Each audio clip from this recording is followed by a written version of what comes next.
Good evening, everyone. Welcome. Good evening, everyone. Welcome. Thank you so much for joining us.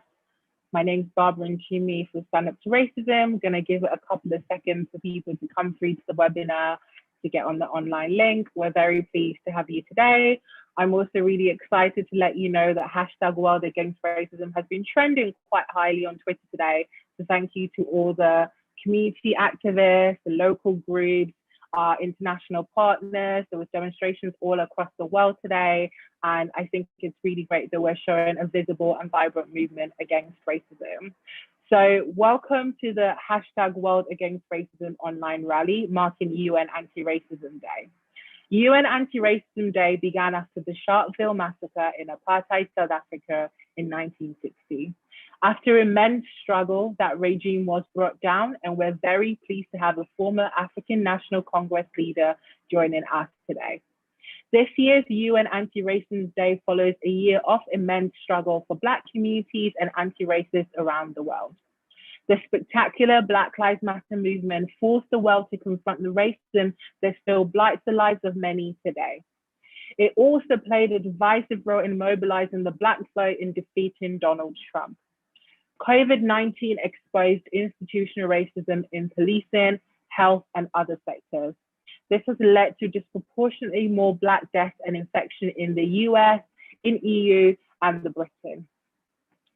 COVID-19 has also led to racist hatred and xenophobia, as we saw a few days ago with the horrific attack on East Asian businesses that left 8 people dead in Atlanta, Georgia.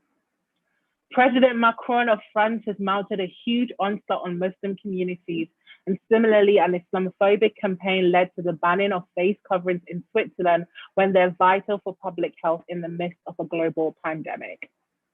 Meanwhile, the Johnson government has taken no action to eradicate institutional racism.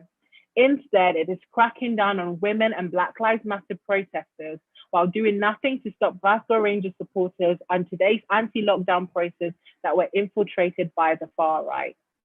We pledge to fight for a world without racism, Islamophobia, anti-Semitism, xenophobia, anti-Roma racism, and all hatred. We are delighted to be joined by a number of guests today who will be addressing these issues.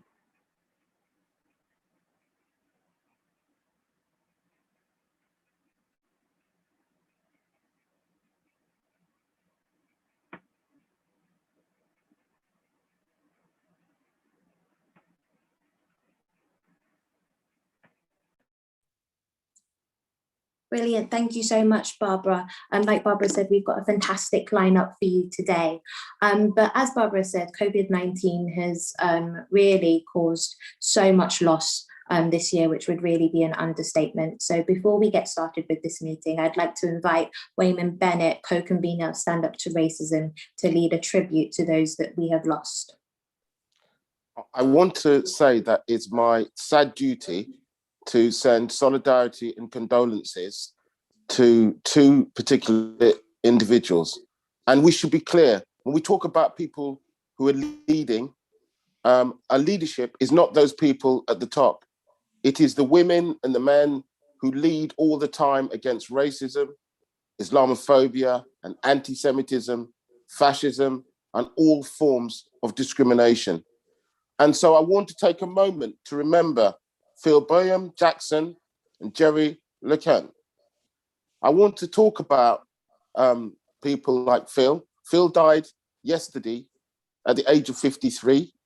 He was a steward, a fighter, somebody who always spoke up for justice. From the day I met him as a young student to the day he would have been on the demonstration or would have been on this call now, he always spoke up.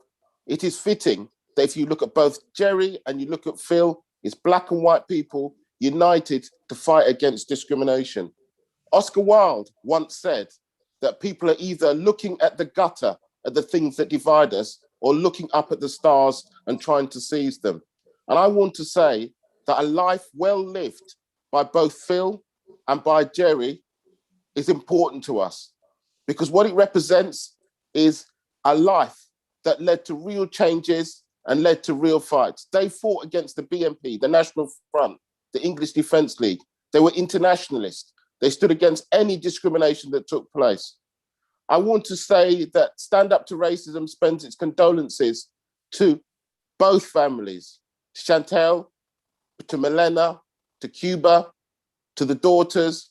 And I think that the best example of somebody is that when they came into this world, they came in as a blank sheet.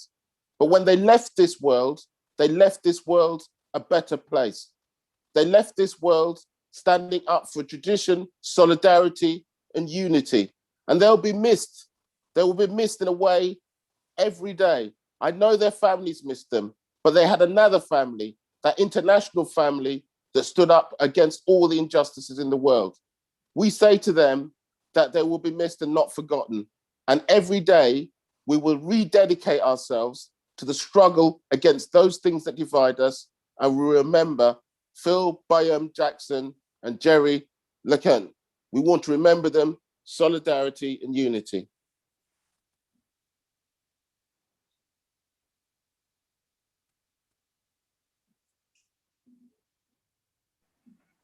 Thank you very much, Wayman, for that very fitting tribute to anti-racist activists that we lost.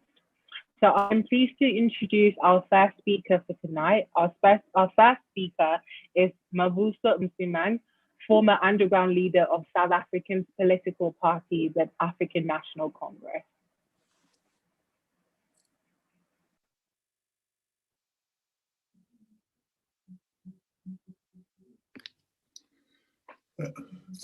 Thank you very much. If you can hear me.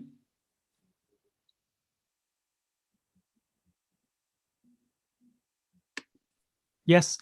Good evening. Thank you very much for inviting me to this webinar. What is very clear is that racism is happening across international borders. The so-called developed countries are at the very forefront of this evil practice. We've seen in Europe countries preparing legislation that would stop the flow of migrants from Africa and from the Middle East. This has gone on to include even people fleeing conflicts, such as in North Africa and several countries in the Middle East. In the United States, we had Donald Trump during his administration openly flaunting racist policies. It's the man who said he would like to encourage the immigration of Scandinavians, and he says some pretty nasty things about people of African origins, such as in Haiti, things that I wouldn't be able to repeat here. In the United States itself, it's been really difficult for Black people, as you all know, and one hopes that with Biden in, something might start happening to change the situation. South Africa, which is the country of from where I come, achieved its liberation 27 years ago. I have to say regrettably that as I talk to you, social cohesion is at its lowest ebb. This is a consequence of a number of factors. Sad because this is a country that promoted the Freedom Charter, which is a document respected internationally for promoting non-racism and human rights. And we have that constitution that is respected by all and touted as one of the most progressive in the world. The fact of the matter is that we continue to be an unequal country. In fact, we've grown even more unequal in incomes, and we top the world. So in a situation like that, it's very difficult to expect people to work socially in any social understanding. And it so happens that, of course, historically, those who were already privileged continue with the privilege and to benefit from the new order. Unemployment in our country is very, very high. among the young people, it is over 32%, and generally, even before COVID, things were extremely difficult for us. Corruption has not assisted the situation. So you have a country made famous by Mandela and the ANC itself, going through some really difficult times. We have also become quite xenophobic, frustrated with lack of jobs. People turn against their African brothers from the north of our country, people without whom we would not have achieved our independence. We do have a situation which is quite dire. Xenophobia sees trucks being banned which are exporting food and goods to countries in the north. Unfortunately, one doesn't see much of an intervention from politicians, and so the call to get everybody to put their shoulder behind the wheel is most urgent. Thank you very much. Thank you so much, Mavuso, for brilliant insight of what's happening in South Africa, and solidarity to you. And thank you to all those who are watching. We've got so many messages of solidarity from Brixton to Swindon, Portsmouth, York, Plymouth, Coventry, Manchester, Chingford, Swansea. The messages just keep coming in. So please do continue to share and comment and like, and continue to watch as we have so many great speakers for you here today. I'd like to introduce our next speaker, Peter Hain, who is an anti-apartheid and anti-fascist campaigner, and who is also currently a Labour peer in the House of Lords. Over to you, Peter. Thank you very much, and hello everybody. 71 years ago, 69 people were gunned down dead by apartheid police in Sharpeville outside Johannesburg in South Africa. And that ignited the international anti-apartheid movement.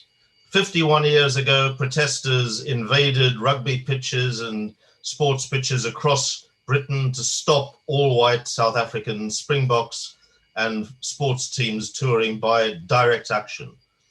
And in 1977, the Anti-Nazi League was launched to combat the fascism and racism of the National Front. And all of these movements had a single objective: to fight racism and to unite people towards that objective. And that is what we're trying to do in Stand Up Against Racism and movements like Unite Against Fascism and Hope Not Hate. And it's very important that we all stand together, because we face today a unique combination never before confronted in Britain, which is attacks on Black Britons combined with attacks on Jewish citizens and attacks on Muslim citizens. This combination of racism, anti-Semitism, and Islamophobia is a really serious threat, and we have to unite to fight it. And that's why I'm speaking today. And we also have to fight inequality, which, as Mavuso said of South Africa, and it's true in Britain and right across the world, under neoliberal economic order, inequality is increasing, and racism feeds off that. And it's not an accident that it is now at its height in Britain and across the world. So we welcome the leadership shown by footballers taking the knee. We welcome the leadership shown by other sports people, including Lewis Hamilton in Formula One, taking the knee to fight racism. But we join with them and we unite together.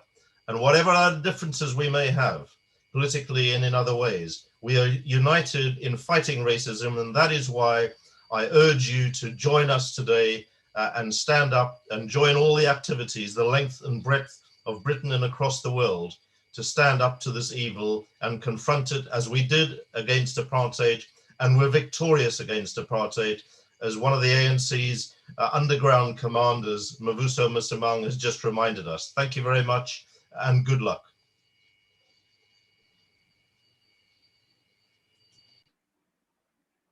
Thank you very much, Peter, for that great contribution to today.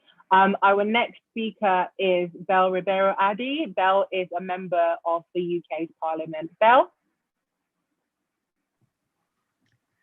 Thank you very much, and thank you so much for inviting me to speak today. I'm so pleased to be joining people right across the world today to renew that commitment to stand up to racism, stand up to fascism, and say that we won't stand for it anymore.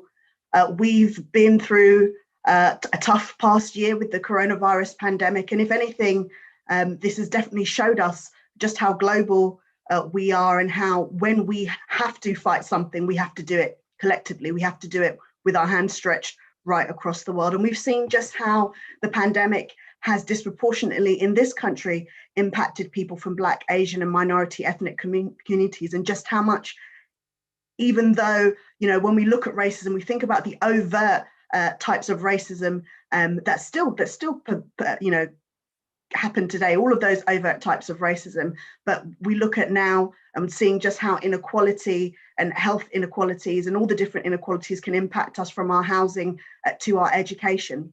We've seen the backlash that's come from people fighting against this racism, and how their voices have been silenced, right down to attempting to silence our right to protest, to shutting us out of our own democracy. And we need to be careful and make sure that when we are challenging racism, that we are not just, you know, looking at the most overt types. We are looking to challenge all of those, because we know exactly what all of these different measures come to mean.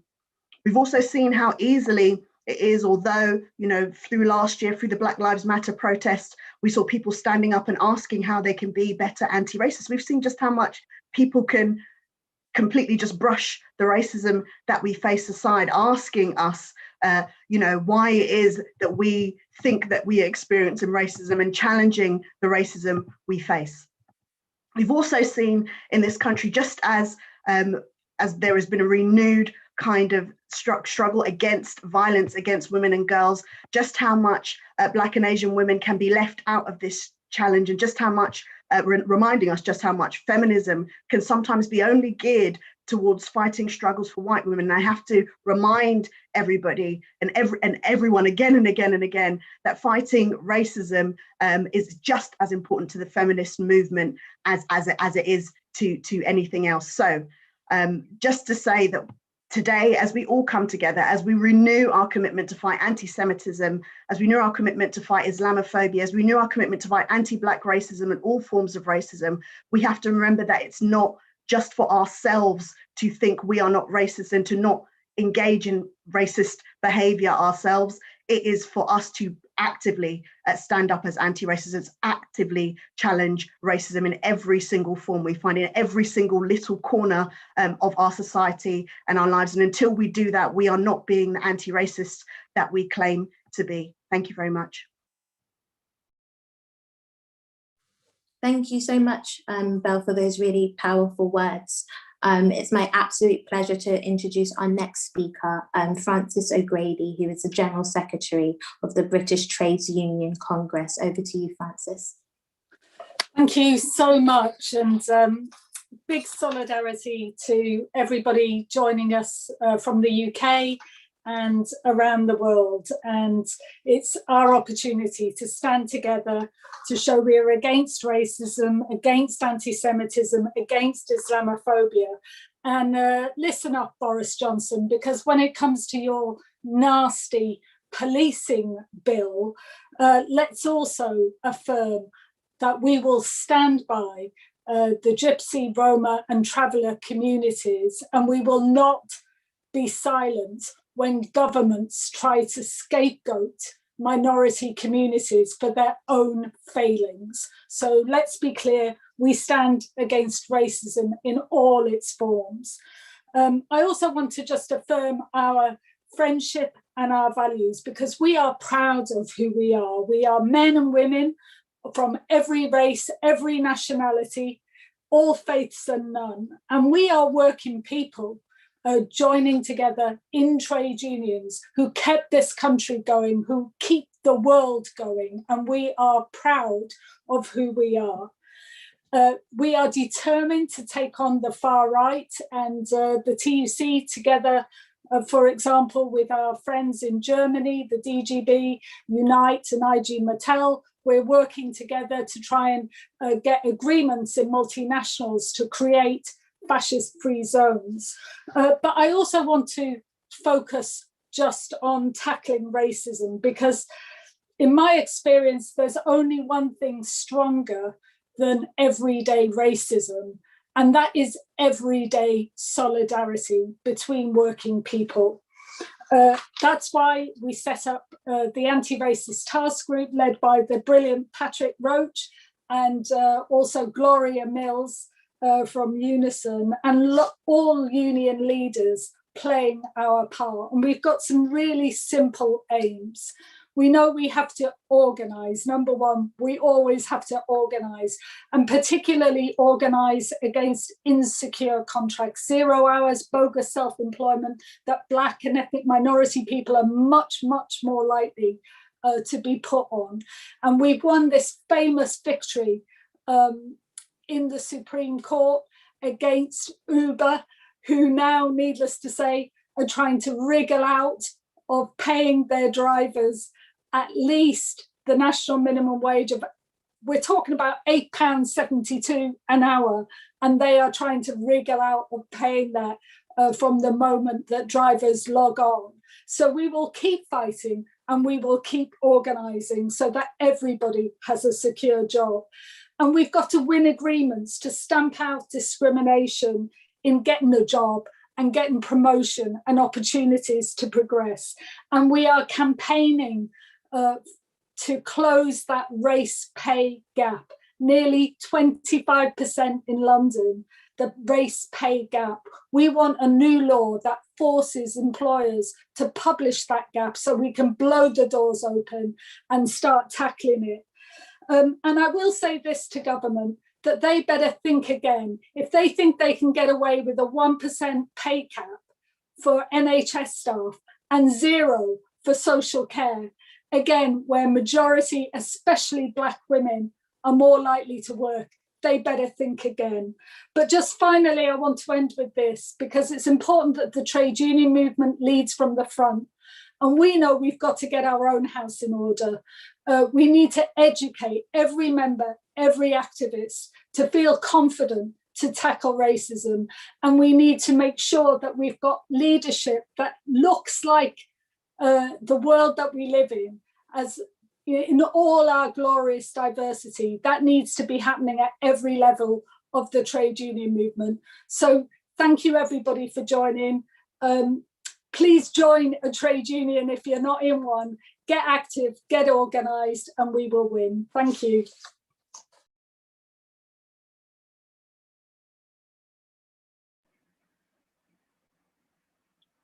Thank you very much, Frances, for that incredible speech and that contribution. And I definitely second that. Everyone should join a trade union.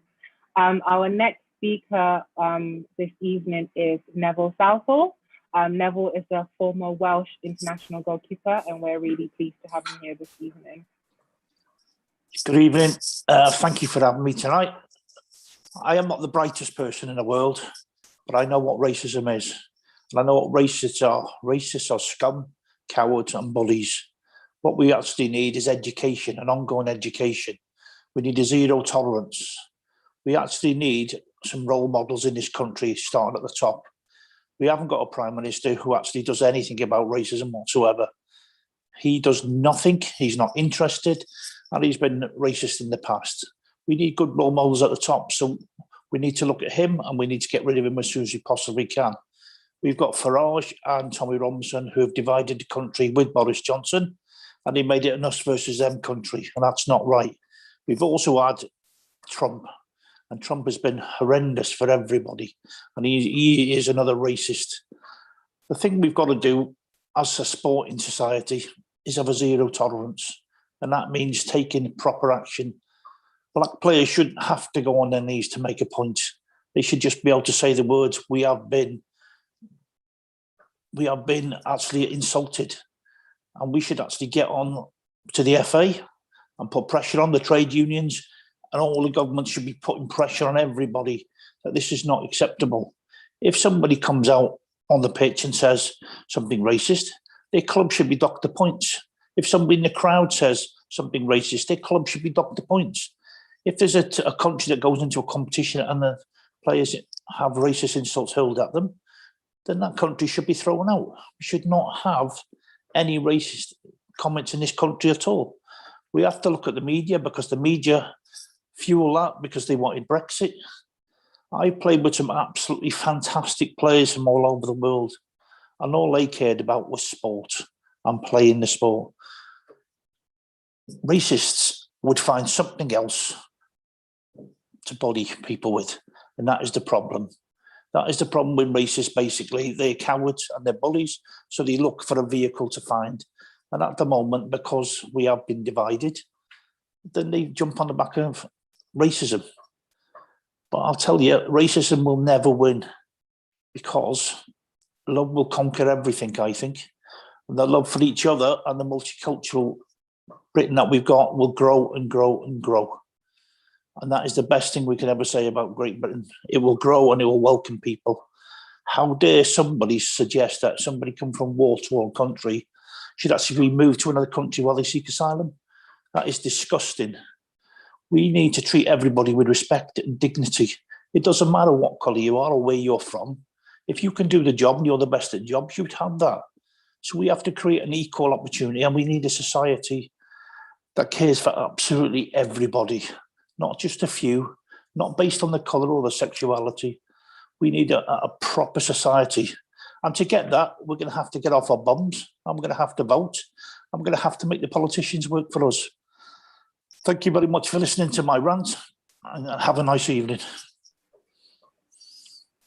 Thank you very much, Neville, for that contribution. It was absolutely not a rant. It was a very fantastic contribution. Thank you so much for joining us. Our next speaker is Dr. Peng Wang. Dr. Peng Wang is a Southampton University lecturer who was sadly subjected to a racist attack recently. Dr. Wang? Hello. Hello, thank you very much for inviting me.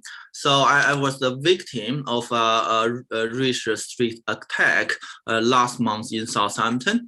So I believe some of you already read news. I was just out jogging. It was 4 p.m. in the afternoon. It was bright and open on an open street. So a gang of 4 people just shouted at me. When I shouted back, then they circled back and got off the car and attacked me. So that's a very, very terrible racist attack. And recently this was because, you know, the pandemic. So there's a statistics that because of the pandemic, the racist attack to Asian people surged by around 300%. And the racist, they reached a new low level. So I just heard the news that there was a white man, around 39-year-old, attacked a 75-year-old Chinese old lady on a street in San Francisco. So they reached a new low level. But I also mentioned some positive things after the attack that I suffered last month. There are people immediately help me. One lady called the police, one lady called the ambulance. I want to thank them both. And I received a lot of support from my colleagues, from my university, and even from, you know, the society. So. Just one week after the attack, there was an online rally that was made for me. So I was very grateful. I believe this healed, you know, the wound in my heart. So I believe Neville just said that, you know, everyone should treat everyone with respect. And I also, after this event, after the attack, and after receiving so many supports, I believe we are the many, they are the few. So if it's the war between we normal people and the racist people, then we will win, and we must win. So thank you very much for organizing this event. That's it. Thank you so much, Dr. Wang, for sharing your story, and solidarity to you. And we're getting lots of messages of solidarity and support through to you as well, coming through our chats. And it pleases me to say that we've got around 900 people already watching the live stream. So please do keep up the sharing and liking, everyone. I want to introduce our next speaker, who couldn't make it to us today live, but is joining us via video, Andrea Garreffa, who is the founder of 6,000 Sardines movement, which is also known as Sardines. Hello, everybody. Silvani. My name is Andrea, and I'm one of the 4 founders of 6,000 Sardine, 6,000 Sardines, a movement that started in November 2019 here in Bologna, Italy. First of all, I would like to thank you for organizing World Against Racism as a global event and as a global network. Secondly, I would like to thank you for inviting us to join. Now, with this being said, I would like to bring to your attention mainly 2 messages. The first is that, of course, it is important to organize a day like today and to join forces, but this responds only to one need, which is an urgent one, to fight back against something that threatens the present moment. This is important, of course, as said, but what's more important is what we imagine for the future. And I'd like to share what personally I imagine for the future. I imagine a world in which we do not need such a day, because every day is a fight against racism and a confirmation of a different set of values. Now, the second message I would like to bring to your attention, I stole it from an Italian songwriter who several years ago wrote, "Whoever says, I'm not a racist, but is a racist, but he or she doesn't know." I believe this is deeply true, and I wanted to share it with all of you so that in our daily life we keep our attention not only on our attitude and how we behave, but also on the words we use. Because in that single word, in that "but," there is the condensation of a lot of prejudice and potentially racism. So on this note, once again, I would like to thank you all for organizing this moment of sharing and building momentum against racism. And I hope we can all keep in touch and keep building further momentum. So thank you all and have a nice day. Bye. Thank you very much, Andrea, for that video. Our next speaker is Jacqueline Mckenzie. Jacqueline is a lawyer and is representing the Windrush Justice project. Jacqueline. Good evening, comrades. Are we really doing enough to challenge racism, which underpins immigration discourse in our progressive movements, of which all of us are representatives? All immigration law in the UK is underpinned by racist ideology.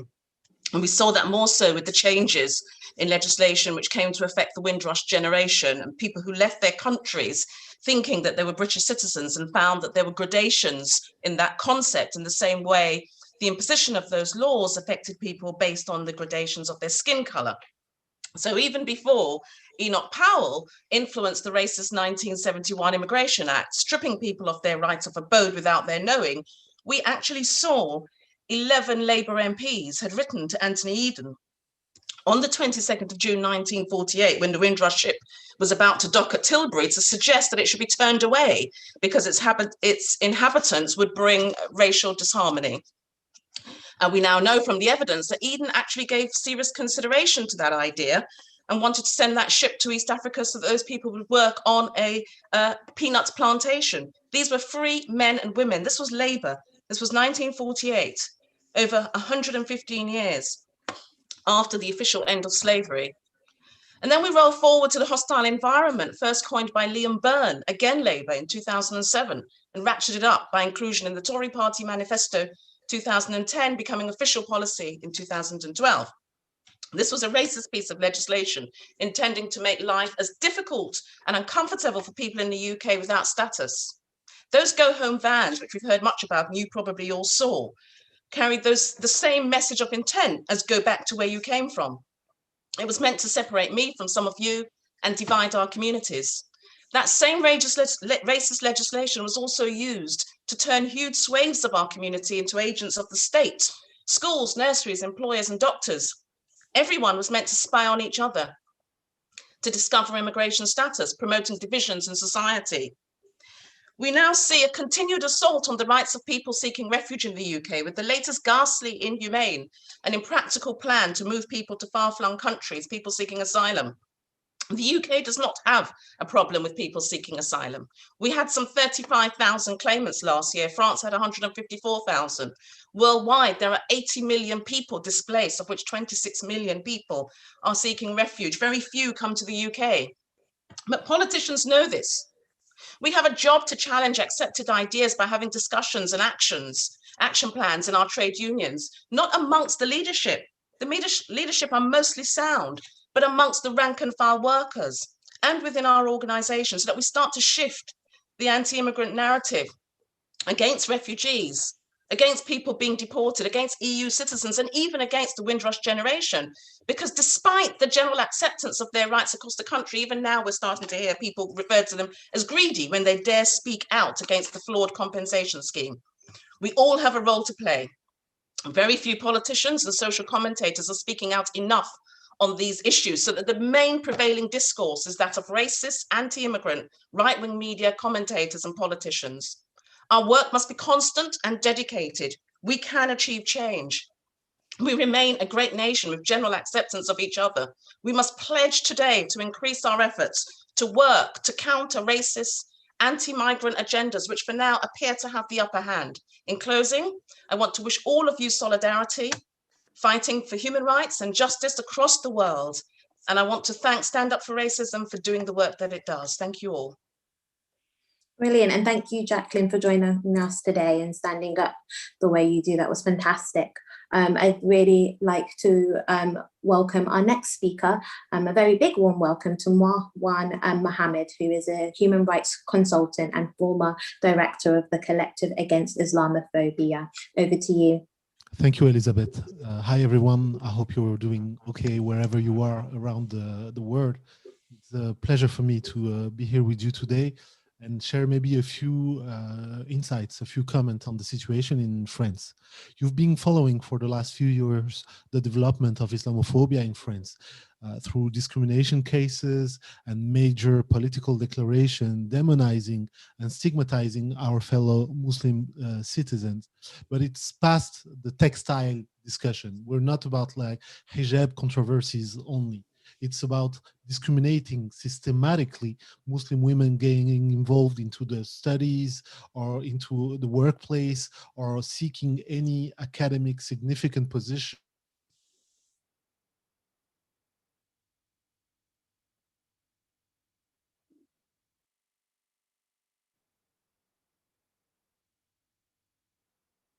Policy that is actually implementing items of policy that even the far right wouldn't have dreamed of a few years ago. So this is getting more and more serious with dissolving association and closing down mosques, stigmatizing Muslim communities at large, and then criminalizing any academic, any imam, any community leader. You have one controversy every week coming in the French press, and the recent attacks on freedom of academic research is just an illustration of that, and it shows to which extent the government can go just to secure the far-right vote.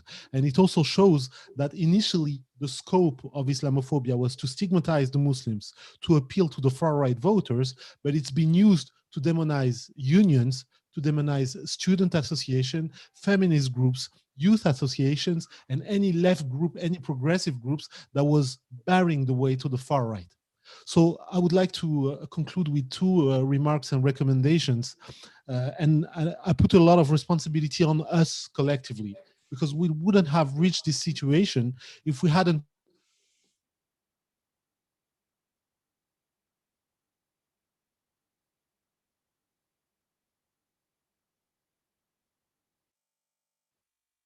together through their destructive agenda we should have the responsibility and we should have the possibility as realistic anti-racists. We should have the responsibility to organize together if you want to reach and be impactful in the way we work on these issues. And I identify really 2 or 3 levels of cooperation that are easy to implement. Number 1 is research.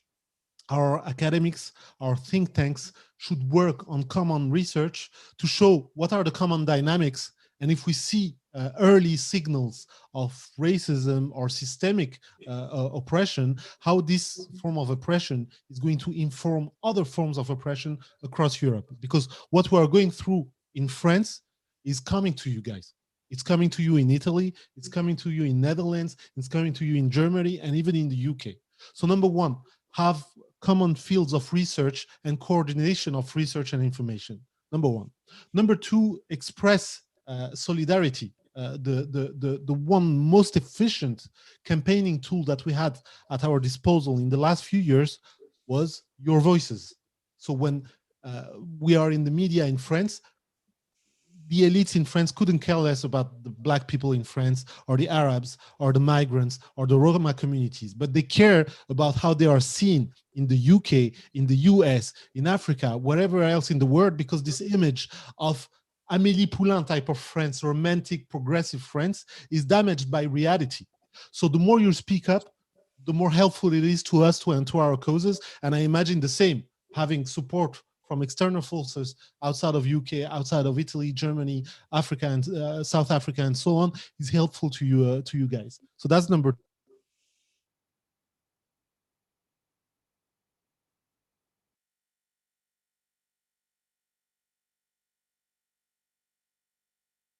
Instead of being supportive of the anti-racist movements, they are really at a distance. But the fact that unions between France and UK, France and Germany work together, and their German or British colleagues tell them, hey, this is what we are doing on Islamophobia and anti-Semitism, you guys should do the same in France, this is really helpful.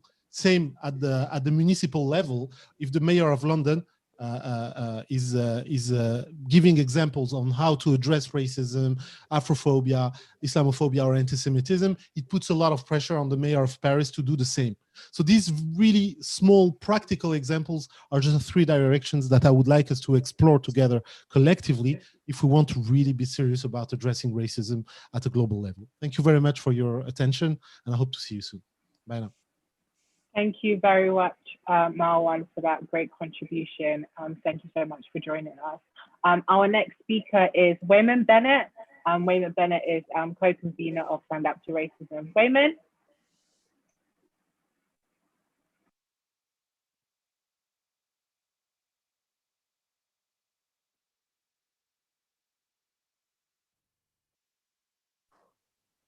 Hello.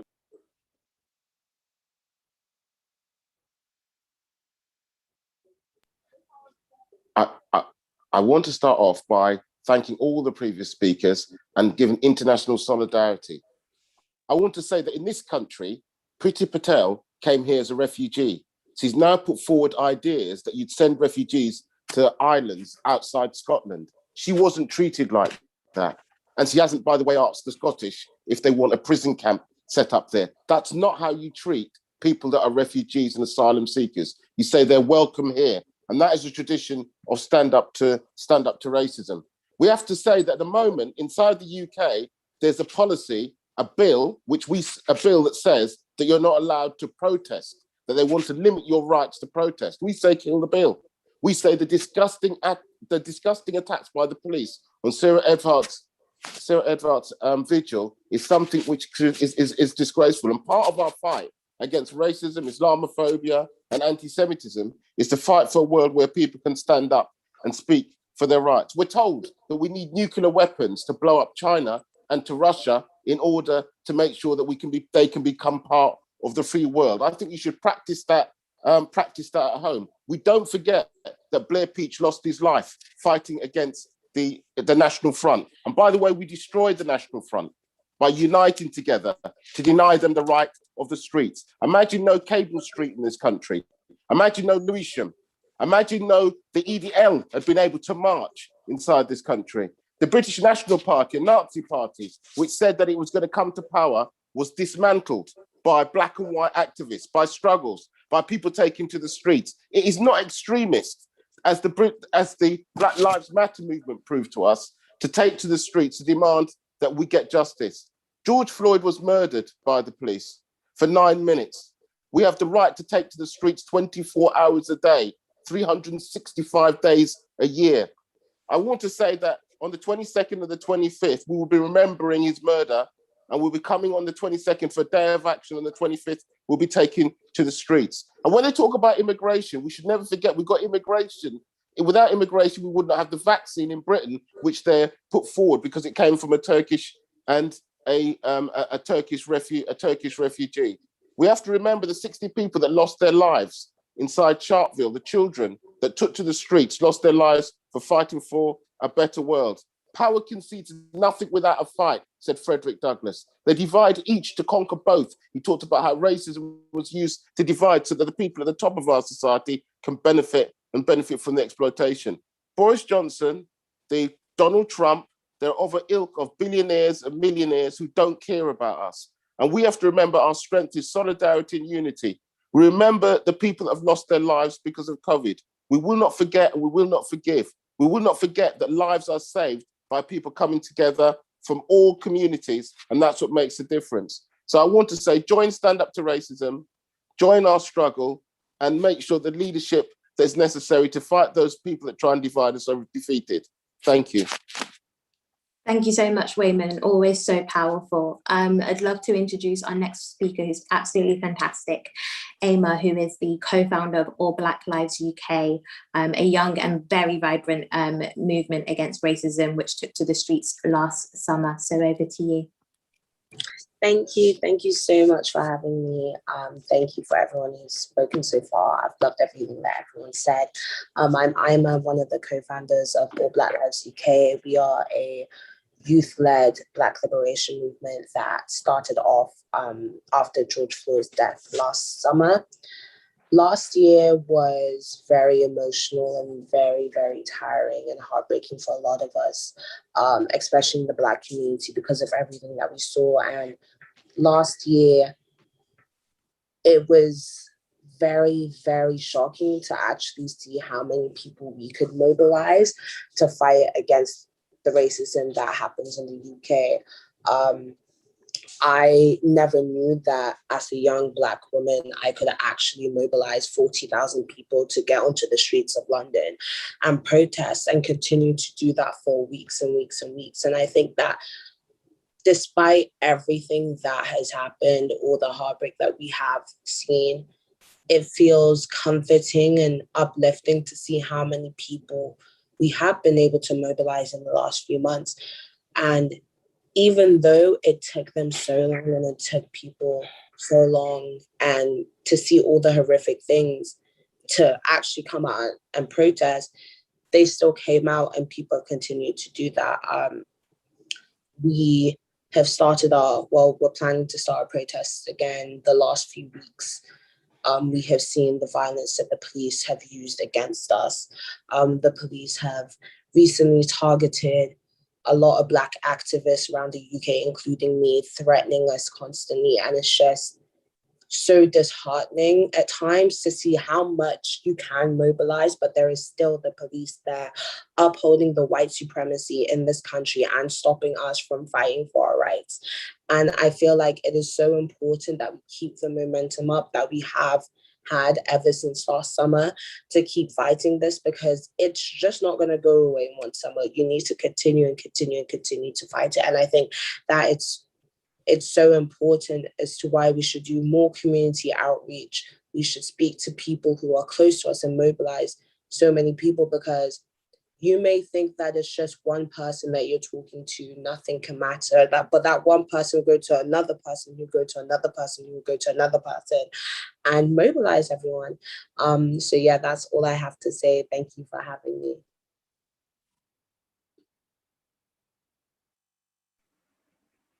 Thank you very much, Emma. It's been a real pleasure to work with All Black Lives UK from Stand Up to Racism. We had a youth mobilization meeting a few weeks ago for today's rally and today's action. So thank you so much for joining us. Our next speaker is actually a video. It's Elise Bryant. Elise Bryant is from the Coalition of Labour. It's the Coalition of Labour Women's President, Executive Director of Labour Heritage Foundation, and Unite Against Hate in the US. So we have a video from Elise. We who believe in freedom cannot rest. We who believe in freedom cannot rest until it comes. Hello, sisters, brothers, siblings, comrades, family. I bring you greetings on behalf of DC United Against Hate and the Coalition of Labor Union Women. I also give thanks and honor to the Indigenous First Nations people on whose stolen land I stand today. It's gonna take us all to make a change, take us all to win the peace. It's gonna take us all in the streets. It's gonna take us all, gonna take us all. If there was ever a time that tested the experiment of democracy in the United States, it was the last 4 years. And the attack that occurred on our Congress on January 6th of this year sent a shock wave around the country. But those of us, the descendants of Africans who stepped off the slave ships and willed us to be here, were not shocked, because we live with domestic terrorism on a daily basis for the past 400 years. In the labor movement, we've had to face the fact that race is a political construct. It was created by the ruling class to keep the working class separated for generations, not just here, but around the world, as you all know. In the words of Ralph Chaplin, we have nothing in common with the greedy parasite. So, they divide us by our color, they divide us by our tongue, they divide us men and women, they divide us old and young, but they'll tremble at our voices when they hear these verses sung. In our hands is placed a power greater than their hoarded gold, greater than the might of armies magnified 1,000-fold. We are the power of the many, and there are more of us than there are of them. I am inspired by all that I've heard and seen today, and I'll close by saying, we shall overcome. Thank We you very shall much, Elise Bryant, from the US. Thank you. We shall contribution. People saying on Facebook and on Twitter, what a beautiful voice, what goosebumps. We have more than 1,000 people watching direct from all the different pages that we're streaming from. So thank you very much for joining us. I'm going to introduce our next speaker. Our next speaker is Petros Constantinou. Is a counselor in Athens and a leading activist with KEERFA, a movement against racism and fascism in Greece. Petros?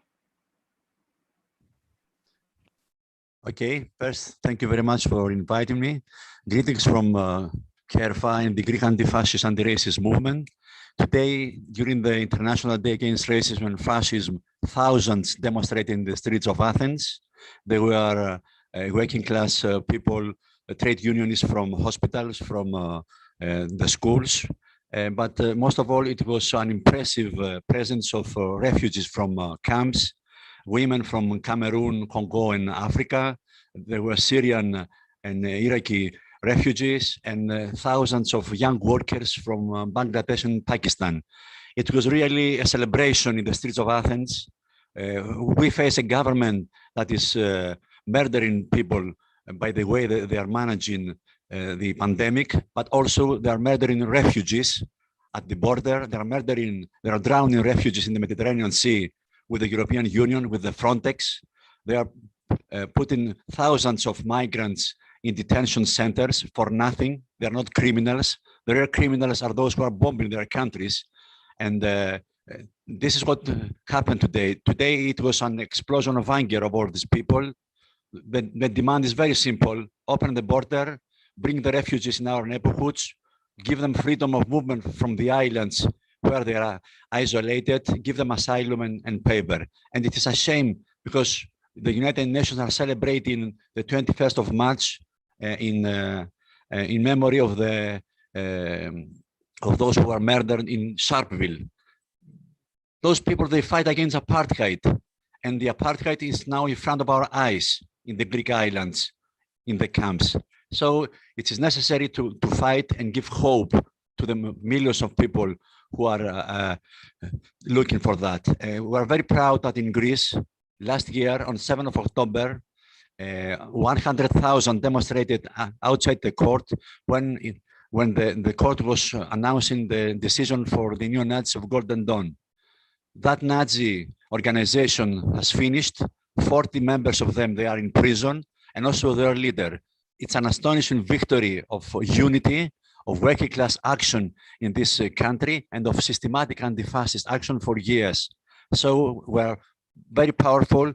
We have to unite internationally against borders, against the European Union of the bosses, against that companies who are now chasing the profit and not delivering the vaccine for the people for free. So the future is on our hands. Our hands are black and white. Our future is bright because we are uniting and resisting racism and fascism. Thank you very much. Thank you so much, Petros. Absolutely true words couldn't have been spoken. I've got the pleasure of introducing our next speaker, David Rosenberg, who is a representative from the Jewish Socialist Group. Over to you, David. Thank you. In the last 12 months, our eugenicist, profit-driven Tory government has presided over COVID carnage. The extraordinary death rate, however, though, it reflects also the Labour Party's failure to popularise an alternative strategy. I lost an aunt and a brother-in-law to COVID, but people from Black, ethnic minority and marginalised communities, such as gypsies and travellers, disabled and elderly people, were hit so much harder as structural inequalities were magnified. I've had one jab, but I'm not vaccinated. We need two: track, trace and isolate as well. As an anti-racist, I want to tear down borders so we can fight for people to live as equals. The virus crosses borders at will to inflict harm. Our response must be internationalist. No one is free of the virus until we all are. The most depressing political intervention by both parties during the pandemic has been vaccine nationalism and the claim we will be the first country to be vaccinated. Anti-racists should ask, who will be the last country and why? I'm proud that my MP, Jeremy Corbyn, is campaigning against the collusion of big pharma and wealthy governments to bag the vaccine supplies first. But at grassroots level, during the pandemic, the best of humanity has shown itself in two ways. Mutual aid, with its proud history in Black American and immigrant Jewish communities, has reasserted itself, enabling us to support each other locally in the COVID crisis. And the Black Lives Matter movement has mushroomed internationally after the killing of George Floyd. Lockdown has simultaneously forced us to concentrate on building organic local anti-racist alliances. And it also brought Zoom into our lives, connecting us with struggles far away. In January, Jewish socialists here gave a platform to young American Jewish trade unionists and anti-fascists involved with Black Lives Matter and support for Muslims, migrants and refugees.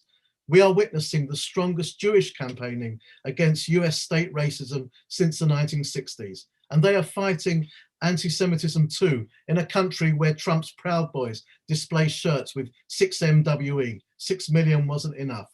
We and our American comrades know that the danger of anti-Semitism comes from the right and far right. Apart from a few ignorant and malevolent individuals, the left are our trusted allies against it. And in Europe too, Polish and Hungarian politicians spread anti-Semitism, Islamophobia and anti-Roma racism. Viktor Orban accuses the Hungarian Jew, George Soros, of assisting Muslim refugees.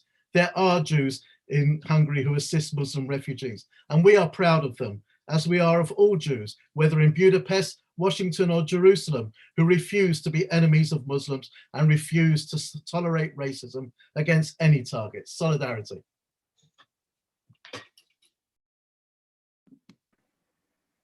Thank you very much, David, for that contribution.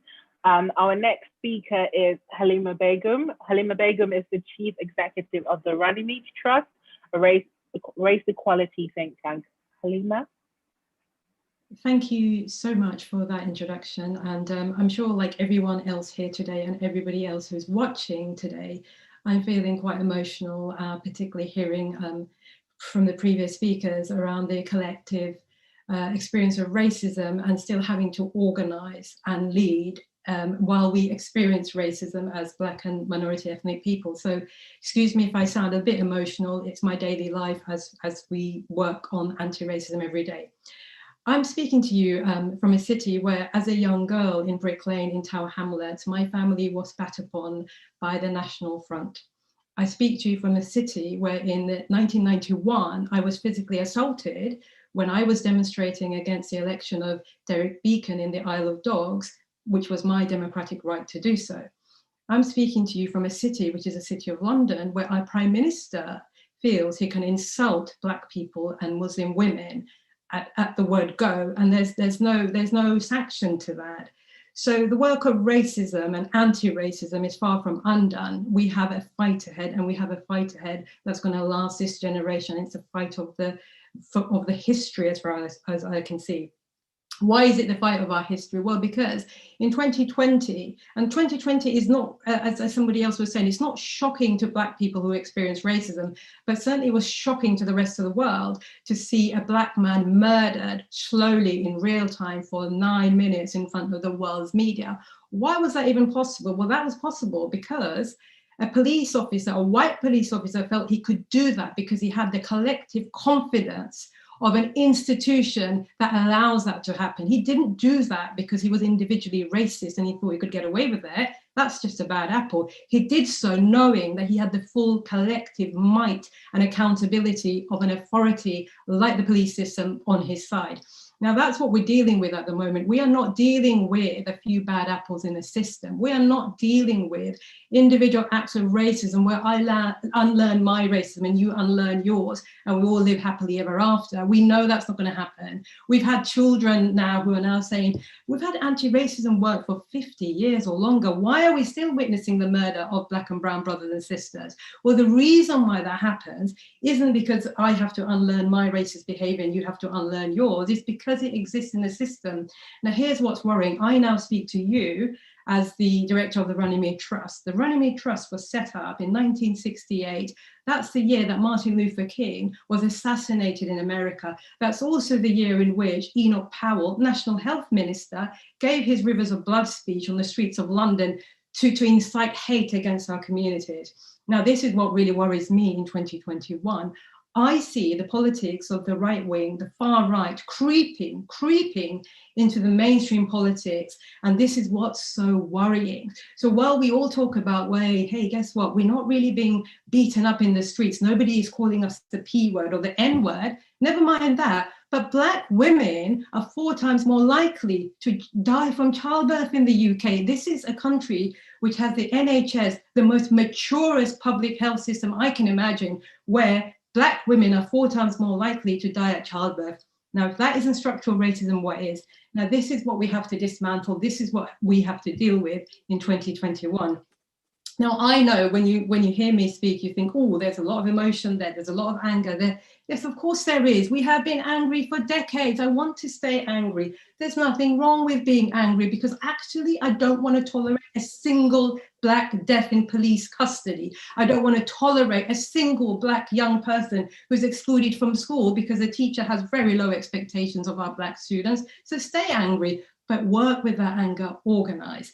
I'll leave you with just one other fact. Now, we are in the UK waiting to hear from our government about its response to racism in the UK, waiting, I think, to hear about what's going to be done. It's called the Sewell Report. I hope that you'll join us at the Runnymede Trust to say enough is enough, because if you come out with a report that says the problem of racism in the UK is all about individuals, a few bad apples, there's nothing wrong with that system, there's no such thing called structural racism, we have a very big problem in our hands. And as somebody else said before, you could see what's happening in France, you could see what's happening in the US. We are better than that. We don't want to be Little Britain, we want to be Great Britain. Thank you. Thank you so much. Very powerful. We definitely share your anger. I'd like to introduce our next speaker joining us, who is Roger Mckenzie, who is UNISON's Assistant General Secretary. Thank you so much for the opportunity to join you this evening. I'm Roger Mckenzie. I'm a trade unionist, I'm a socialist, and I refuse to remain silent while nothing is done to deal with anti-Black racism. And I have a right to be angry about it, and I am angry about it, but I will use that anger as an energy towards organising, because I know instinctively that this is a time for organisers. I don't need people sitting on the sidelines telling me how something can't be done when the rest of us are trying to do it, or people treating Black Lives Matters as if it's the latest fashion item that they can drop at a whim, that they can do until something better comes along. Can't just be about making progress when somebody gets lynched or somebody gets killed, because this is unacceptable, that we only seem to get some energy, we only seem to get listened to as Black people when one of us gets killed. It took a pandemic for the world to stand still and listen to what we've been saying for so long. It took a standstill in a pandemic for people to listen to us, to see that what happened to George Floyd was not an isolated incident, that we need to remember Breonna Taylor as well and say her name loudly and clearly, that we need to remember Stephen Lawrence, that we need to remember Ahmaud Arbery, that there are so many more people whose names we need to stand up and organise on their behalf. We need real change, not excuses. We need real change, and we need it now. And we need real change that's sustainable, where people actually do the work, and that the work isn't just something that we can do until the spotlight is off, that it's something that we do because it's the right thing to do to build a movement that's going to bring about a fundamental change in society that's absolutely needed if we're ever going to see a real difference. Comrades, this is our time now. Let's use the time well. Solidarity to you all. Thank you very much, Roger. Always a pleasure hearing you speak. Just before I introduce the next couple of speakers, just want to let everybody know we have over 1,000 people watching on all the different streaming platforms. Lots of solidarity coming through, solidarity with those fighting in France, great work by the Sardines in pushing back against racism or Salvini. Sorry to hear about the attack, and that's in reference to Dr. Wan. Priti Patel's treatment of refugees is an absolute disgrace. Refugees are welcome here, and that's from Margaret Wood. And still to come, we have Kwame's Kwei-Armah, Diane Abbott MP, Richard Burgon MP, and also Sabi Dalu, who's co-convener of Stand Up to Racism. So I'd like to introduce our next speaker. Our next speaker is Anna Rothery. Anna Rothery is the Lord Mayor of Liverpool. Anna.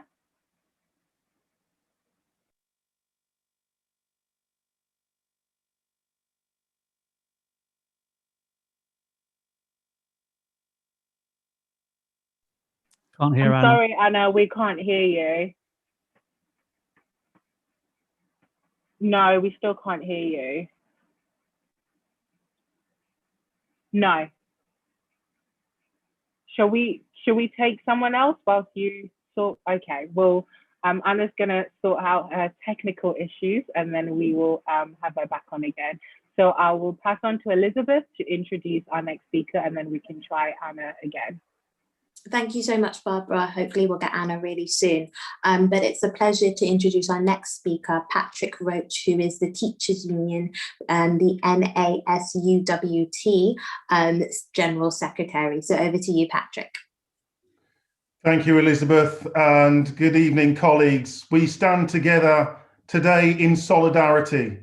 We stand together today united to defeat racism, to stand together in demanding decent work, to stand together against exploitation at work, to stand together against government austerity, to stand together against poverty and injustice, to stand together against all forms of racism in our schools, in our workplaces, in our institutions, and on our streets.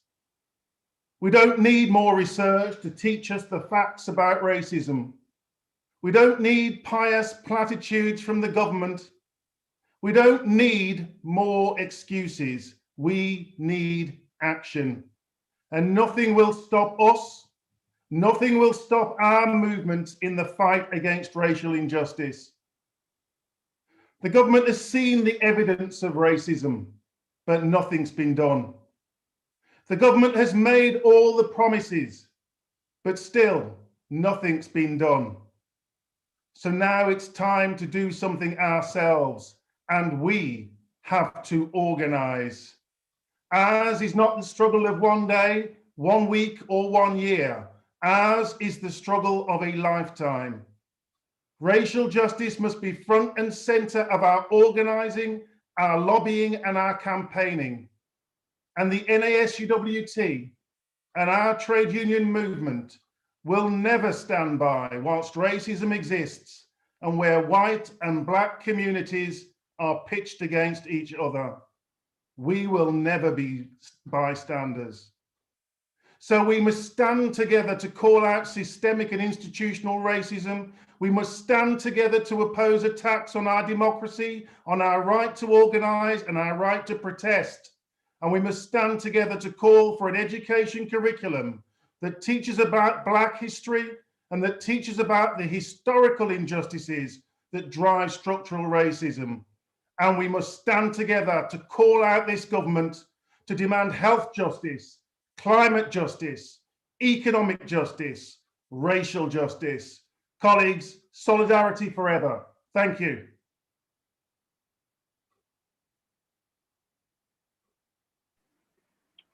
Thank you very much, Patrick. I'm going to try and see if we can take Anna again. Anna?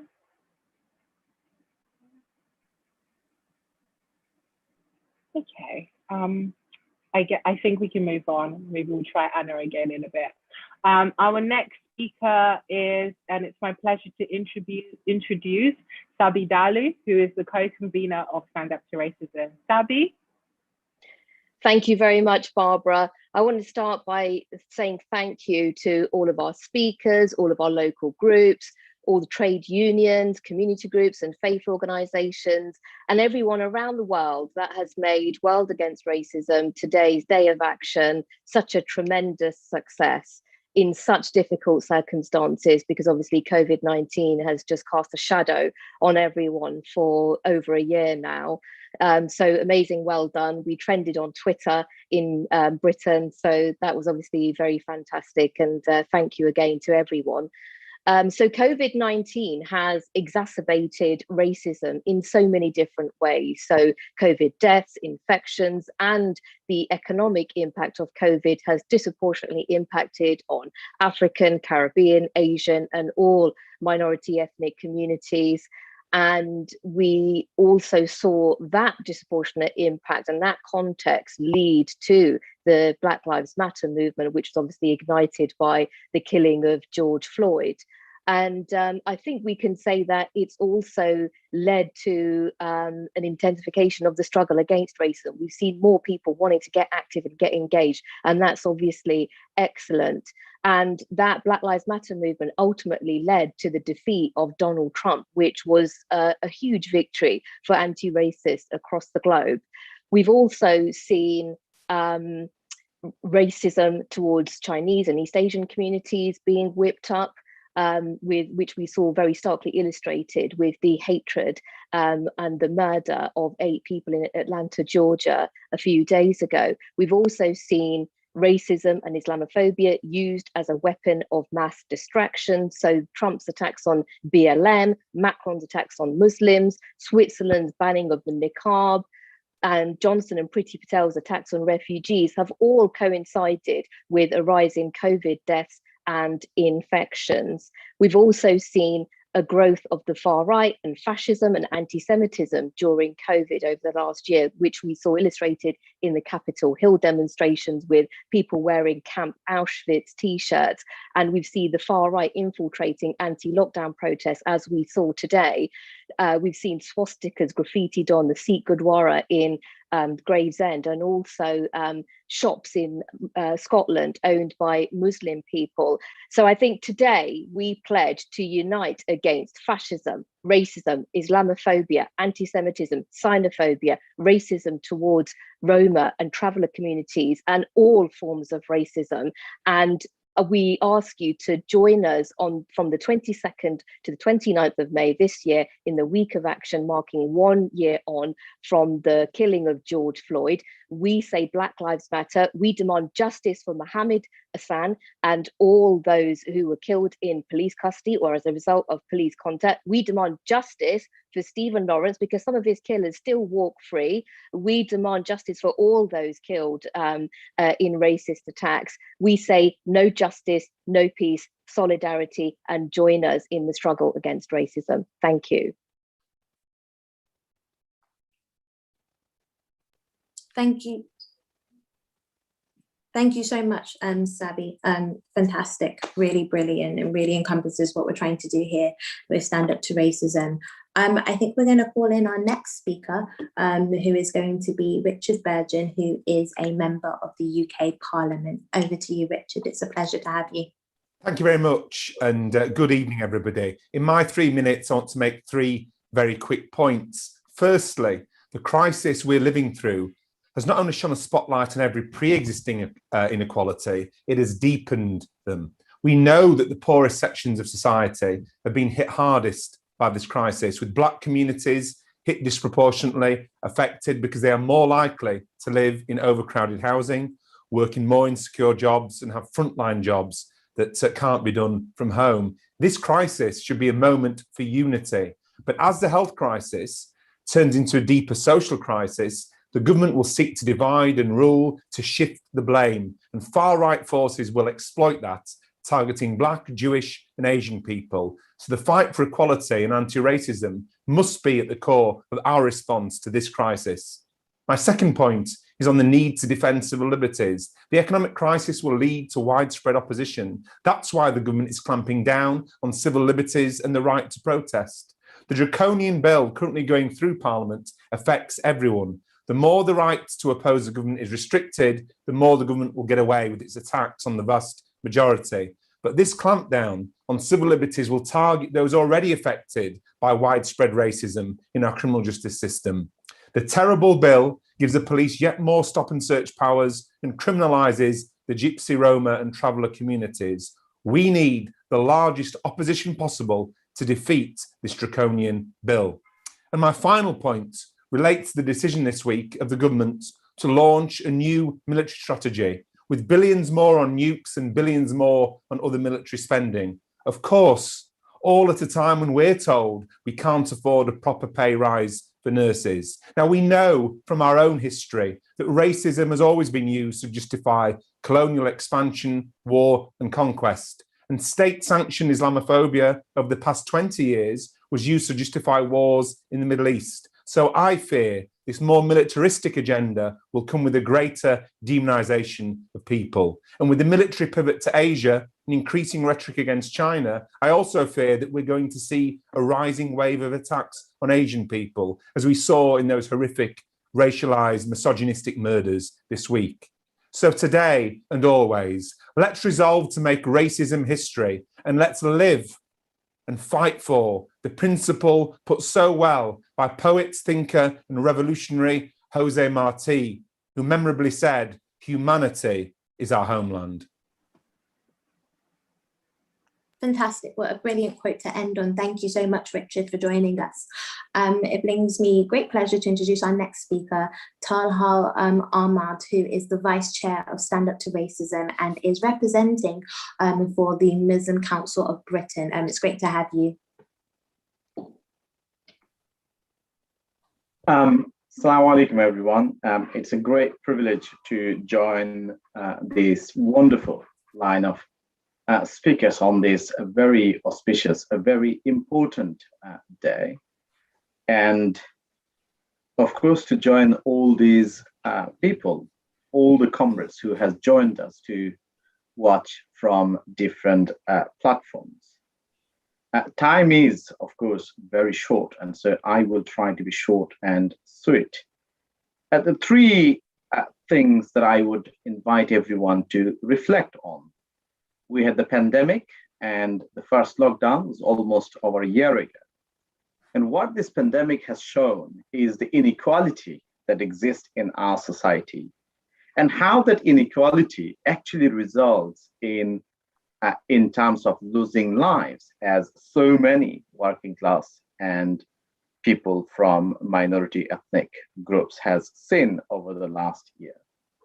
And then the events more recently, for example, the clampdown on protesters in Clapham, when police has behaved in such a heavy-handed way, almost with contempt for fundamental rights to protest. And then the bill that is going through Parliament at the moment. What these three events shows is that the attack is not just on one particular minority group. Women's and their right and safety are under attack. The civil liberties, the centuries-old rights that we have cherished in our country are under attack. And of course, the minority, Islamophobia, anti-Semitism, homophobia, those issues has not gone away. If anything, they have become more entrenched. And the message that all this should drive home is that we must stand up. We must all stand up and build the broadest alliance to seek an answer, to hold our politicians and the elites to account. And we want to hold them to account because we want to build a fairer, just, more equal society. Because without aspiring to build a more equal society, without being uncompromising about the rights of each one of us, we will fall into that trap, the divide and rule trap. So the first is the Muslims. So, oh no, we don't have any problem with others, but it's only the Muslims that are a problem. And then it's Black, it's Pakistanis, it's Bangladeshis, it's, gays and lesbians, it's Jews. And so what we must do is that we must recognize that those who peddle hate against one group cannot be respectful to another group. It may be just a mere convenience behind which they hide. So I will conclude with this thought that, look, too many of us perhaps been complacent thinking that we live in a relatively progressive country governed by rule of law. But if recent events is anything to go by, surely by now we must realize that unless we fight for it, unless we stand up for it, and unless we challenge the narrative of hate and division, none of us and none of our rights are safe. So on this UN Anti-Racism Day, let us hope for a better, more equal future, but let us hope and work to build a better, stronger, more robust coalition. And in that hope, we must aspire to make our world a better place.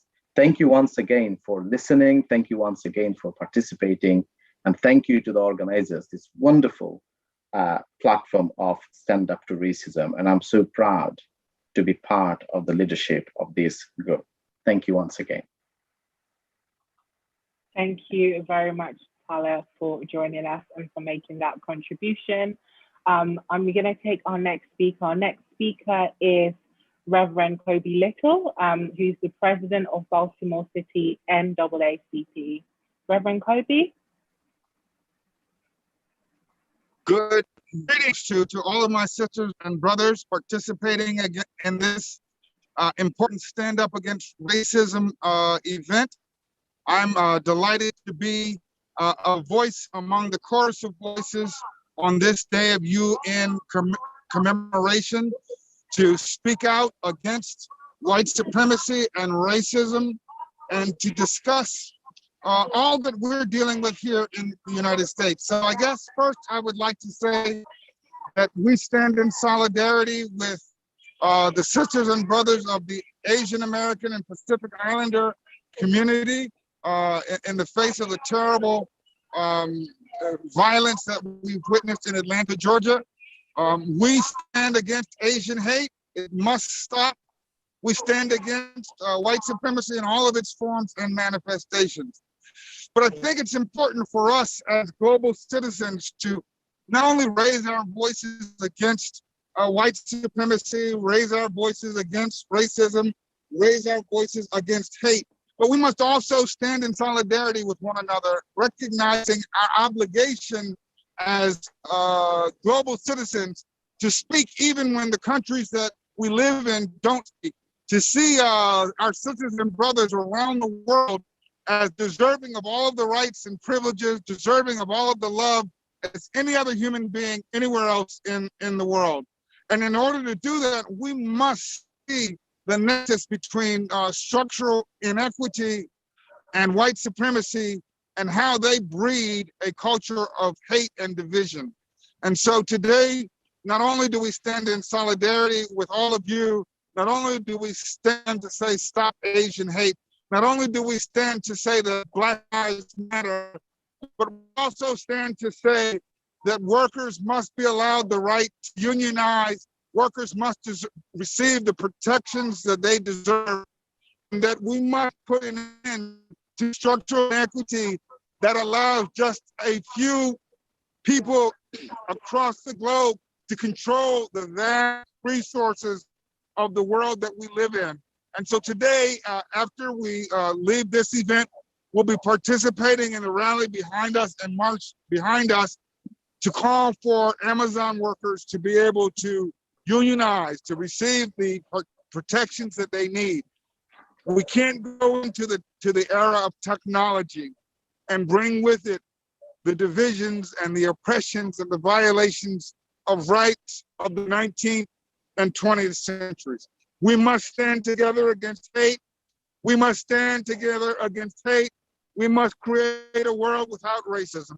God bless you and keep you. Thank you for raising your voices and for all of the important work that you're doing. Thank you so much, Reverend, for joining us. Absolute pleasure and solidarity to all our brothers and sisters over there in the States. I'd love to introduce our next speaker, Zainab Hassan, who is representing the Mohammed Hassan Justice Campaign.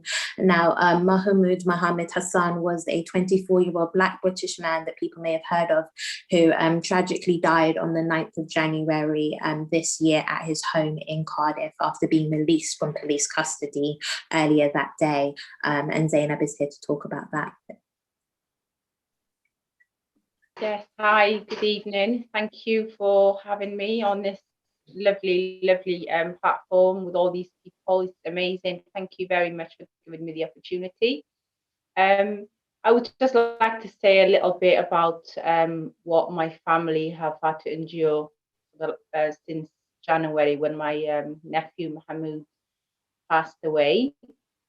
It's been a very difficult time for us, very, very difficult time, and it's not been made easy by the by South Wales Police here. Mahmoud was taken into custody on the 8th of January for breach of the peace. He was then released the next morning without charge. When he came out of the police station where he was being held, he presented himself to us with bruises, and he was in a lot of, he had a lot of bruises, and he was in quite a bad way. And he told us that he got those bruises from the officers in Cardiff Bay Police Station during his arrest and his time at Cardiff Bay Police Station. We tried to get him to get medical help, but he just said he was tired, he wanted to sleep, and he would go and get medical care afterwards after he had a bit of rest. But that was unfortunately wasn't to be. Mahmoud went home, went to sleep, and never woke up. He was 24 years old, healthy young man with his whole life in front of him, expecting his first child. And up till today, we're being fed drips and drabs of information. Nothing we still don't know really what happened. We still our legal team have been demanding the CCTV, the body cams from that night, and they still have not been, we still haven't had access to them. Right at the beginning of the case, South Wales Police, the South Wales Police, sorry, I'm getting myself all muddled up, said that they didn't feel that there was a case to be answered. Yet again, we found out now that there's 5 police officers that have been given a notice of misconduct, which means obviously all gross misconduct even. So it's very sad to have our nephew taken away from us in such a horrible way. But yet again, then on top of that, to not be given any information as to what happened to him. You can all understand this. If you lose a family member, you want to be able to grieve, you want to be able to move on, but we can't mourn him, we can't grieve him because we don't know actually what happened to him. So it is difficult times we're living in, scary times we're living in. To think that this is 2021 and this is still happening, it's disgusting. It really is. Once again, thank you so much for having me. I wish I could say more, but I always get flustered in these situations and completely forget. My mind goes blank. But I really do appreciate that the being given the opportunity and being able to come on this platform with all you lovely people. So thank you.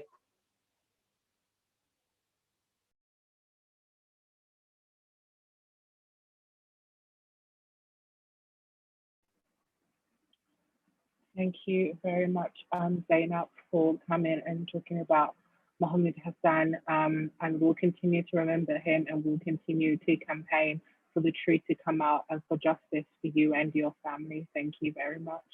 Our next speaker is Anna Rothery. We're going to try and get Anna on again because she was having technical difficulties earlier. Anna, if you can hear me, shall we try again?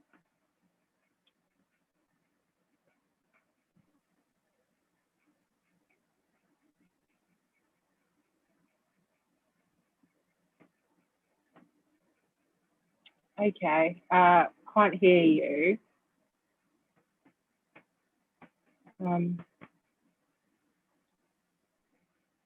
Okay, we'll try and take somebody else next. Maybe we can try and get Anna on before we finish. So I will go for our next speaker. Our next speaker is Sharan Burrow. Sharan Burrow is the International Trade Union Congress General Secretary. Sharan, thank you very much for joining us. On behalf of the ITUC, the International Trade Union Confederation, workers all around the world, I am really honoured to stand with all of you today. This is a moment of solidarity where we cannot be silent. When people are affected by discrimination of the worst kind, whether it's ethnicity, religion, or any other kind of discrimination, we know that it matters for our voices to be raised. Equality is everything. Yes, equality of income, but also equality of race. And if you are in fact a woman of colour, then in fact you know that it's even more of a negative impact to try and achieve equality. We've seen horrific violence, and Zainab, your story is just the latest in a long line of stories that we can't tolerate anymore. We want a new social contract. The ITUC demands a new social contract. It has to be underpinned by democratic rights and freedoms and equality for everybody. But it means everybody deserves a job, a decent job. We must have rights for all working people and their families, and we must have universal social protection to support those who are in need. We know that you can't have equality or an inclusive future if everybody is indeed not part of that. There is too much hate and fear and xenophobia in the world, and sadly, too often, it is actually used as a tool by the far right, by those who want to oppose equality, those who oppose progressive thought or freedoms. We know that democracy itself is now at risk. So all I can say to all of you is, together we stand today. No person must be marginalized in the world we want. A new social contract will give everybody the democratic rights and freedoms to fight racism, xenophobia, wherever it exists. Our hearts are together today, and in solidarity, we say there's a different kind of world and we will fight for it. Take care, everybody. And with the deepest of love for each other, let's go forward and say, together we will fight for that world that is a more equal future.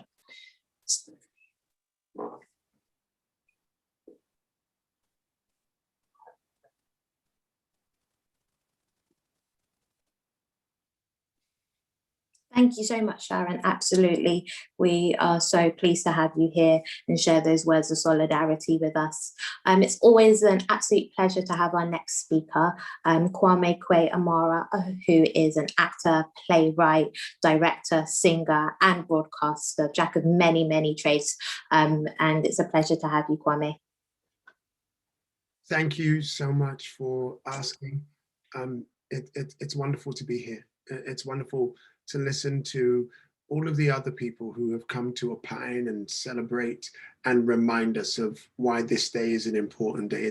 It's just beautiful that we're able to commune on this UN Anti-Racism Day. And it reminds me of one of my favorite sayings: that which is not articulated does not exist. We have to keep reminding the world that this is a real thing. A real thing that affects lives, spirits, souls, economies, communities.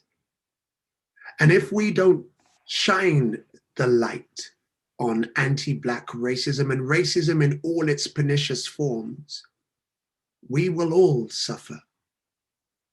The light that is being shone right now, it is acting like a cleansing agent. A cleansing agent so that our grandchildren and our great-grandchildren should not inherit this curse, this illness. Let's be real. It's also on the defense. Racism is on the back foot. It has had to give account to itself over and over and over again. And now, in the summer of racial reckoning that we had last year, it's on the defense.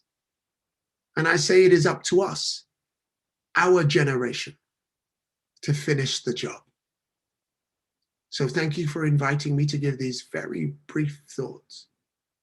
And to everyone, I would say keep strong, keep focused, and happy UN Anti-Racist Day.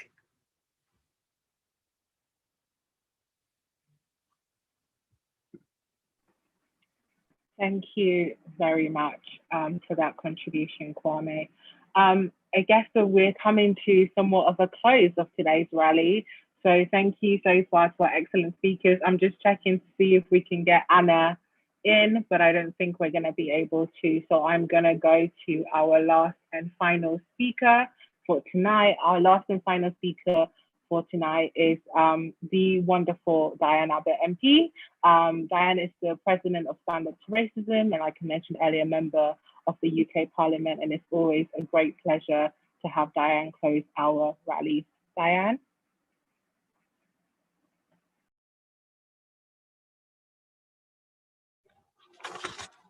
Thank you very much, Chair. A fantastic speech by my friend Kwame Kwei-Armah. You've had some brilliant presentations, but I wanted to touch on a few things as the meeting comes to a close. First of all, I want to talk about this coronavirus pandemic and the very harsh light it has shone on institutional racism worldwide and here in Britain. First, let me remind you, there has been no international health emergency like it in our lifetime. And in Britain, Black people and the poor have been hit the hardest. We have the highest death toll, whether it's NHS workers, care workers, bus drivers, key workers of all kinds. People of colour have the highest death toll, and Stand Up to Racism is calling for a public inquiry into what happened.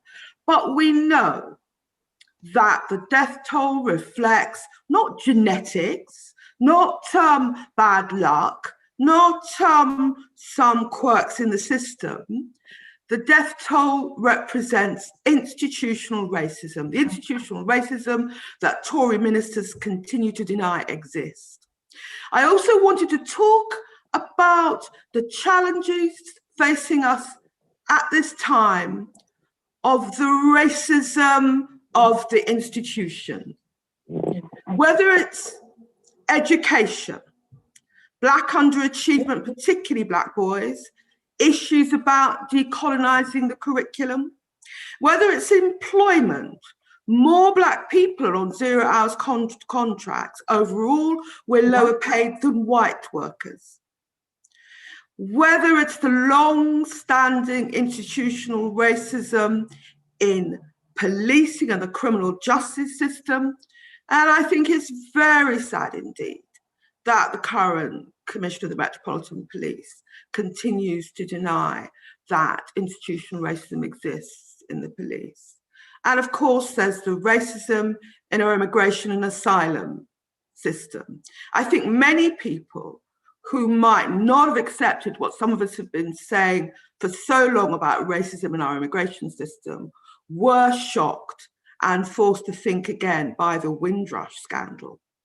And as for racism in our asylum system, it's bad, but it's going to get worse. Priti Patel apparently is nursing ideas to put asylum seekers offshore somewhere. A scandal, and absolutely clean contrary to our international obligations. And of course, this week, this Tory government has been trying to put through legislation to crack down on peaceful protests. They've had to delay this legislation, and Labour voted against just about up until almost the last minute. We were going to abstain, not me, I have to tell you, but the party in Parliament. But due to the campaigning of very many of you on this call, Labour was forced to take the correct position and vote against this policing legislation. But finally, I want to say this. Some people talk about racism as if it's something which happens in a fit of absence of mind. Some people like to talk about racism as if racists perhaps don't really understand. Some people like to talk about racism as if just a little bit more education and everything will be fine. But I want to say in closing, we should always remember that racism is literally a life and death matter. Whether it's the blood-stained history of slavery and empire, which some people don't want us to remember. Some people want us to continue to honour the statues of slaveholders. Whether it's the tragic death of George Floyd and hundreds of Black men like him over the decades in the US, whether it's the recent deaths in Atlanta, whether it's the long history of Black deaths in custody in this country, racism is a life and death matter.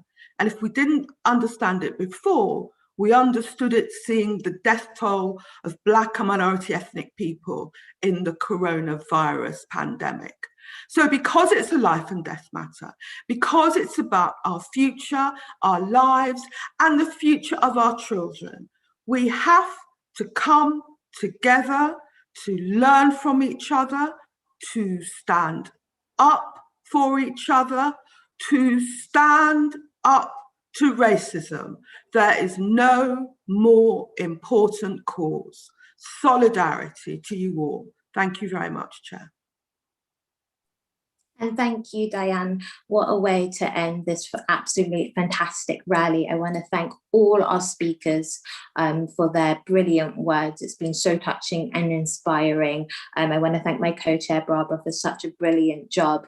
And I want to thank all of you at home for participating. And I hope this meeting has given people some understanding, some hope and inspiration that we united as people have the power to make change, but also that our work is very yet from being done. And that is why Stand Up to Racism will be calling for a Justice for George Floyd week of action. We should remember that it's almost been 1 year from the murder of George Floyd, and his family are still waiting for justice. His brutal murder by the Minneapolis police officer led to an absolute global wave of demonstrations and the reinsurgence of the Black Lives Matter movement. So Stand Up to Racism is calling for a day of action on Saturday, 22nd of May, and we'll be holding an online rally on Tuesday, the 25th of May. And so I'd really encourage everybody to get involved. And it's important to note Stand Up to Racism's work can only be done, and it's only possible through your support. And so please do join. And if you are able to, donate to Stand Up to Racism by visiting our website. Solidarity to all of you on the call. Safe rest of your days. And let's keep up this anti-racist fight.